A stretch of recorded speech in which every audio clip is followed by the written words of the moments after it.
আসসালামু আলাইকুম রহমতুল্লাহি বারকাতু। আমি মোহাম্মদ মুসাব্বিরুল ইসলাম রওনাক। আজকে কোরআন অ্যান্ড মডার্ন সায়েন্স এই সিরিজের 49 অর্থাৎ 49তম পর্ব।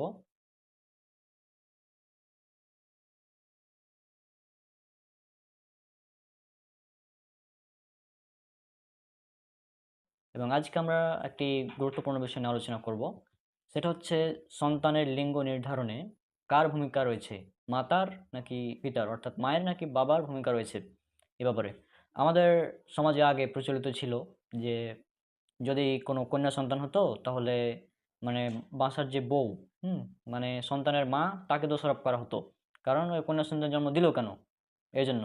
কিন্তু আধুনিক বিজ্ঞান আমাদের বলছে যে সন্তান মেয়ে হবে নাকি ছেলে হবে, অর্থাৎ কন্যা হবে না পুত্র সন্তান হবে, এটা নির্ধারণ করে পিতার ক্রোমোজোম।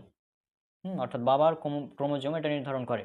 কারণ ছেলেদের ক্রোমোজোমে রয়েছে XY, আর মেয়েদের ক্রোমোজোম রয়েছে XX, অর্থাৎ মেয়েদের ক্রোমোজোমের ক্ষেত্রে তাদের মানে কোনো অপশনই নাই নির্ধারণ করার সন্তানের লিঙ্গ।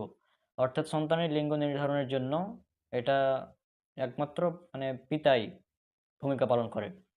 অর্থাৎ পিতার ওয়াই ক্রোমোজোমের সাথে যখন মাতার এক্স ক্রোমোজোমের মিলিত হবে তখনই হবে মানে পুত্র সন্তান।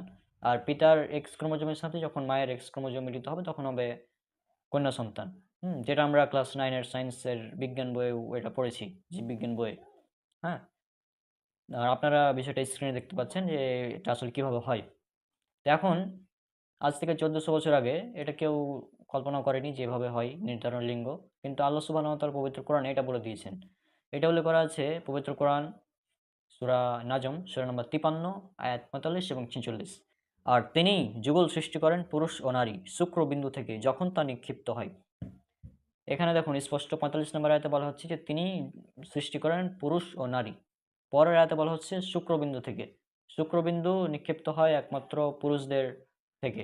অর্থাৎ এইখান থেকে একমাত্র আমরা ইঙ্গিত পাচ্ছি যে সন্তানের লিঙ্গ নির্ধারণে, অর্থাৎ পুরুষ হবে না নারী হবে, এটা নির্ধারণে ভূমিকা পালন করে মানে পুরুষের শুক্রাণু। অর্থাৎ XY ক্রোমোজোম পুরুষের যেটা রয়েছে সেটা। কিন্তু মানে জাহেলিয়াতের যুগে মানুষ মনে করতো যে কন্যা সন্তান হলে জীবন্ত পুঁতে দেওয়া হতো। এগুলো আমরা জানি। তারা মনে করতো যে এক্ষেত্রে মানে মেয়েদের ভূমিকা রয়েছে, কিন্তু আসলে এটা না। সন্তান পুত্র হবে নাকি কন্যা হবে এটা সম্পূর্ণ নির্ভর করে বাবার ক্রোমোজোমের উপর। হুম আর এই বিষয়টা আমরা যারা ক্লাস 9-10-এর জীববিজ্ঞান পড়েছে তারা খুব ভালোভাবে জানে।